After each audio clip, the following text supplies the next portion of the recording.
Presidente, a gente está dentro dessa pauta de economia, mas a gente tem um objetivo bem específico, que é entrar nessa vertente onde a gente acaba comunicando com a juventude. Tomara que o jovem do Brasil tenha dinheiro para comprar jet ski, porque aí esse assunto... Para alugar pode ser que tenha. Sim, mas eu acredito que a gente pode aproveitar a sua presença para realmente pautas que são mais dentro desse contexto da vida real. Acho que tem uma pergunta que a gente poderia fazer, que é a respeito de algumas coisas que chocaram os jovens, né? A gente vem falando sobre essa questão. A gente vive uma guerra de narrativa. O senhor mesmo falou dentro do debate que a gente está polarizado. Isso é real, né? Só não vai ver isso quem não quer. Mas a gente tem uma guerra de narrativa. E, às vezes, parece que há respostas muito reativas a essa guerra de narrativa. A esquerda se apropriou de pautas que são legítimas de forma ilegítima. E parece que, quando essas pautas aparecem, a resposta é muito mais reativa a essa guerra de narrativa do que propriamente tentar perceber uma sensibilidade para responder essas questões. Então, as próprias questões da pandemia, que eu acho que estão em pauta, mas eu queria entrar nesse eixo de políticas públicas, questão de fome, questão de racismo, questão de assuntos que estão aí acontecendo. E quem está envolvido com projetos sociais, nas trincheiras do mundo por aí, sabe que a fome existe e sabe que o Brasil é um país que tem um quadro de vulnerabilidade muito grande. Eu queria entender um pouco o seu olhar para essa questão, não reativa a essa apropriação ilegítima da esquerda, mas um olhar real acerca do Brasil, que a gente conhece, que está aí na cara de todo mundo. Quer começar com vacina, com racismo? Não, vamos falar, eu acho que você já levantou a bola. A gente lançou lá as perguntas nas nossas redes sociais, na caixinha, o que mais veio foi a questão da pandemia. Sim, Agora, vamos... a gente está falando sobre essa situação da economia. Assim, se a gente pega um contexto geral, né, presidente? Assim, o Brasil poderia estar num lugar muito pior do que está, economicamente falando, se fosse aderido totalmente o fica em casa, né? Sim. E não tem o fica em casa se puder, né? Aquilo lá nunca existiu. Exatamente. Eu lembro que era fica em casa e ponto final. Vamos deixar claro, né? Não, tem que falar, né? Então, agora, sendo que a gente não ficou em casa, nem todo mundo ficou em casa, e lógico, a gente também esperava encontrar aqui um meio termo. Tinha gente que precisava trabalhar mesmo, senão não ia conseguir sobreviver.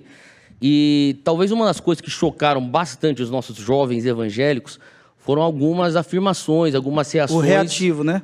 As reações, até porque eu imagino que...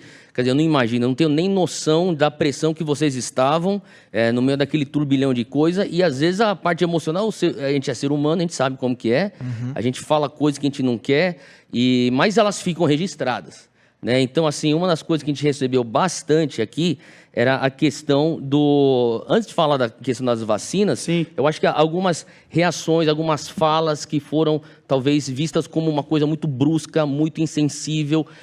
O que estava acontecendo naquele momento? Era isso mesmo que o senhor pensa? Tem a maldade do recorte também, eu acho que Exato, pode falar a maldade do recorte, do ar, que era um contexto completamente diferente a conversa. Olha só, a pandemia pegou o mundo todo de surpresa, né? Nós mesmos fomos buscar um pessoal nosso, estava em Wuhan, na China, trouxemos para cá uma verdadeira operação de guerra, né? E 2020, quando começou a pandemia para valer, ali, março. Março, foi terrível o negócio. E o mundo ficou com medo, né? Eu confesso que fiquei, mas não me acovardei, né? Imediatamente comecei a estudar o assunto, ver como é que estava o vírus agindo no mundo todo. Março não se falava em vacina. Uhum. Né? Começou a se falar em meados do ano em vacina. E nós fomos tomando as providências no tocante à vacina, também mandando vultosos recursos para estados e municípios. O gasto em 2020 bateu 700 bilhões de reais com a Covid. Só com o combate da Só Covid? com Covid. Tá? Somando tudo, todo o gasto, 720 bilhões de reais. Com auxílio também? Contando tudo. Em março mesmo, abril, começou a história do lockdown. Fica em casa, a economia a gente vê depois. A gente vê aí artistas falando, né? Fica em casa. Então, por exemplo, quem tinha emprego público, civil ou militar, pode ficar em casa. Tranquilo. Tá? Quem tinha uma poupança, tudo bem. Mas levantamos imediatamente em torno de 38 milhões de pessoas que vendiam churrasquinho de gato, água no sinal, picolé na arquibancada do futebol, biscoito na praia. Vende pra Informais, comer a comida né? do dia. Exato. Essas pessoas trabalhavam durante o dia para comer à noite. Chamei o ministro da Defesa, o negócio começou a pegar, né? E nós temos algo chamado GLO, Garantia da Lei e da Ordem. As Forças Armadas têm condições da garantia da lei e da ordem? Resposta: não, sabia que não, mas não. Por quê? 38 milhões de pessoas, em poucas semanas, com fome, vão às ruas e vão fazer o que nunca pensavam que iam fazer.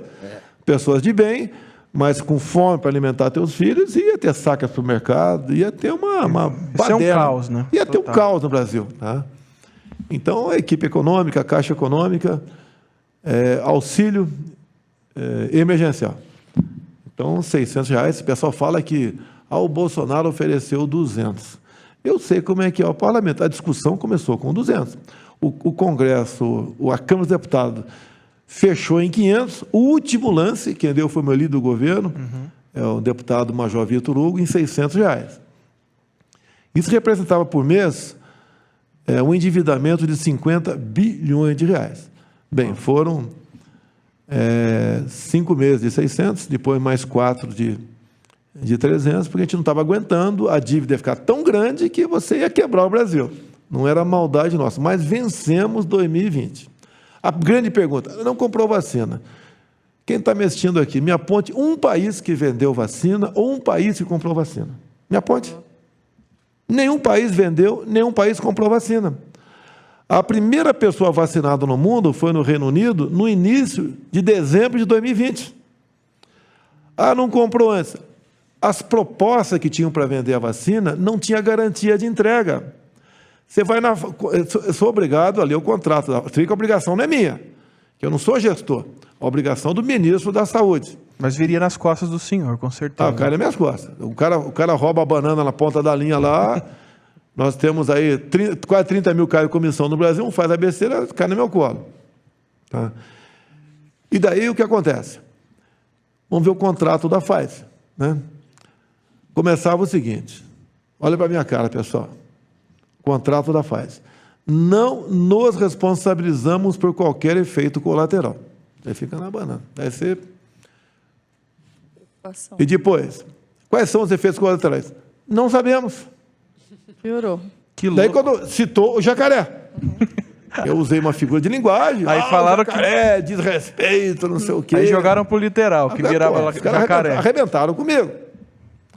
Tinha mais no contrato. Eu, presidente da República, tinha que assinar um contrato no final. Que eu seria responsável por tudo que acontecesse ou deixar de acontecer ao aplicar vacina no povo. Pelos efeitos Tinha colaterais. mais também. Eu não podia aceitar nenhuma ação judicial contra qualquer efeito colateral da vacina no Brasil. Tinha que ser fora. Fora do Brasil. Fora Eu do tinha que país. fazer um depósito lá fora, não sei de quantos bilhões. Se a Pfizer fosse perder alguma ação judicial, eu que ia pagar lá fora. Chegou um ponto e fala: pelo amor de Deus. Contrato maravilhoso. Quem né? vai... Se começar a morrer gente, não é virar jacaré não, que foi uma figura de linguagem, não foi para zombar como a Globo fez. Né? Então, calma aí. Então, o senhor falou jacaré não era... Assim, Figura de linguagem. tua figura de linguagem. Ah. Mas o senhor acha que foi um pouco Mas insensível depois na que hora? acontece, é igual a coisa, qualquer palavra que eu use é deturpada, pô. Entendi. Né? Ele é forte como um leão. É figura de linguagem. Então o senhor crê que qualquer coisa falada na época seria usada A de imprensa maneira me detesta, pejorativa? alguém tem dúvida disso? Antes das eleições, eu era acusado de racista, homofóbico, não gostava de nordestino. Tudo que posso imaginar. Sim. Tá? Até, não é que eu cortei a teta da imprensa. É porque eu sou o primeiro presidente a pegar teto de gastos. Você ganha 5 mil por mês. Faz de conta que você passa a ganhar mais 5. Você não pode usar mais 5. Você tem que usar só os 5 iniciais. É o meu caso. A coisa no teto. Então eu tenho que cortar onde eu não posso. Eu tenho que evitar cortar a saúde, a educação. Às vezes é obrigado a Com cortar a certeza, educação, obrigado a com cortar. certeza. Tá? Então cortei por aí. A imprensa já não gostava muito de mim. passou a detestar. Mas muita gente fala que isso foi uma birra da parte do senhor. Uma mas guerra pessoal. Exatamente. Cortar? Uma guerra pessoal. Mas na verdade foi o primeiro lugar você precisava corta tirar. O jet ski você corta o veleiro do teu filho ou a mamadeira dele? Vai cortar o quê? Jamais. Tá? Você vai cortar Com certeza. o veleiro dele. Da educação ou de verba publicitária? Você tem que fazer, Ficava eu tenho que nessa fazer escolhas. Até porque a conta que não fecha é que o senhor, cortando o investimento da mídia, diminuiu o seu poder de propaganda em benefício de si mesmo. Não, geralmente, sempre fiquei 28 anos dentro do parlamento, então eu sei como é que funciona o negócio. O dinheiro para a mídia é para o cara aliviar. É a lagoa para o pato, aliviar. Acalmar os ânimos, né? É refrescar. Tá? Ou não publicar nada. É assim que funciona. Entendi. Presidente, mas houveram algumas falas assim que não pegaram Vamos lá. legal. Assim. Fala aí. A pergunta que eu faço para o senhor é assim... o Não, senhor- a gripezinha, você está falando? não, tanto no Socoveiro, Sim. na casa da sua mãe e tal. Eu dei uma aloprada assim. Aí eu Sim, então, perdi a linha. é justamente que eu Então, queria então, perguntar. Só o para senhor se concluir, arrepende? Theo. Aí eu me arrependo. Isso. Eu parei Essa de é a falar com a pergunta. mídia. Isso. Porque é o seguinte, os caras batiam na tecla o tempo todo, eu não me apercebi que queriam me tirar do sério. Sim. Daí quando começou essa área, você pode ver, o cercadinho agora não é mais lá fora, é lá dentro, só com o povo. Porque na véspera mesmo, eu perdi meu sogro, né? Com 56 anos. Quase perdi minha mãe também. Morreu em né, um velho? dia. Assim, num período muito difícil da nossa vida, meu sogro, os avós do meu filho, faleciam. Tinha outra comorbidade ou foi da Covid Não, mesmo? foi a Covid Covid mesmo. mesmo, tá. E assim, foi muito triste para minha esposa, para a gente, a transição que a gente estava vivendo. Então, eu não tenho adesão nenhuma a qualquer inclinação para aquilo que a esquerda oferece como modelo político. Mas a sua fala Tá. produzia uma certa tristeza. E eu acho que as pessoas se entristeceram. Você tem razão, Com a mas sua por outro fala. lado, você vai me dar razão por outro lado. Eu tive Covid. Estou no grupo de risco. Era maior de... Eu sou idoso já, estou com 67 anos. Eu tomei um remédio. Não vou falar o nome dele aqui para não cair tua. Né? Olha que ponto nós chegamos. Né? Não pode aqui falar pra de uma cair tua prescrição live aqui. médica, né? Para não fazer Eu propaganda tomei, pra no farmácia. dia seguinte estava bom. Agora, a imprensa toda, que massacrou o negócio de coveiro, né, jacaré, ela tolheu a autonomia médica. Não é o dever do médico tentar te salvar, não é direito do médico tentar te salvar, é obrigação dele. Com certeza. Muitos médicos não receitaram nada para a pessoa que pegava a Covid. É. Qual era o protocolo do seu Mandetta? Ministro da Saúde. Vá para casa, quando sentir falta de ar, procura o hospital. Eu cheguei para ele, Mandetta. Mas já está tarde procura demais. hospital. Não, Já peraí. É igual uma mulher quando sente um caroço no seio. Ela vai esperar virar um ovo de galinha para correr atrás? Aí já era. Mandetta, vai procurar o hospital para quê? Para ser entubado? Você começa a entender a pressa de comprar respirador por 200 mil. Nossa. Você começa a entender. Você vai chegar lá. E daí, eu vi o protocolo do Mandetta. No protocolo dele está escrito que você pode usar esse medicamento para malária em caso grave. Eu falei, Mandetta, porque não dá para você tirar do protocolo esse grave? É possível ver com a Conitec. Eu não vou mandar ele retirar. Ver com a Conitec, etc, etc. Se é porque eu não tomo remédio antes. Mas a orientação era tomar depois de agravada a doença.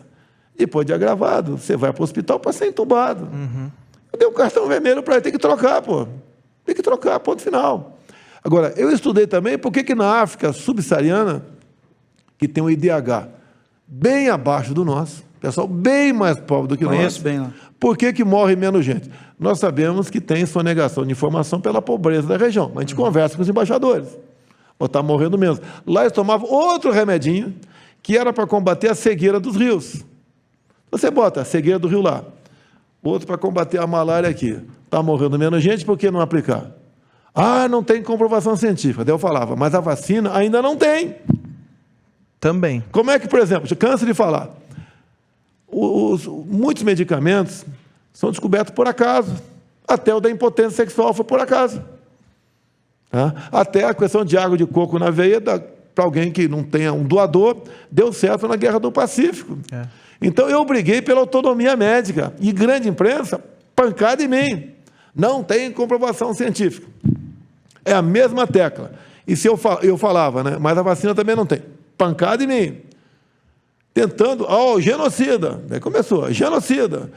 Agora, cada vez mais você vê estudos de que esse tipo de medicamento poderia ter salvo até 70%. Presidente, Desde que tomada inicialmente. na minha família eu tive um caso exatamente como esse. A família toda pegou, Sim. todos foram medicados, prescrição médica, normal, todos os remédios, né? Que a gente acho que não pode nem falar aqui. A única pessoa que não foi medicada, foi para uma outra linha com outro médico, foi minha mãe. O que aconteceu? Intubação, por um milagre, Jesus tomou ela de volta para cá e não foi embora. Porque realmente deram dipirona e xarope para ela se Você pode tratar falar de que a Covid. tua mãe foi um caso isolado, não serve para estatística, pode até Sim, falar com isso. certeza. Eu tive um caso de 2 irmãos. Eu não vou falar um outro medicamento. 2 irmãos de Curitiba. Cada um no hospital. Pegaram? Então, Sim. um tomou um outro tipo de medicamento. Começa com alguma coisa. O que tomou, se safou. O outro não tomou nada, morreu. Esse novo medicamento foi aplicado em algumas pessoas no Brasil e estava entubada, todas se safaram. E eu falei uma vez o nome disso, daí foi demonizado também esse medicamento. Parece que era comigo o negócio. Quem está nos assistindo aqui, dificilmente, é quase impossível, não tem alguém da família que contra o vírus e tomou esse medicamento para malária ou para a cegueira dos rios e se curou. Agora, não deixaram isso acontecer. Parecia que havia um lobby das indústrias farmacêuticas para vender vacina. Uma vacina experimental. Sabe uma coisa que aconteceu?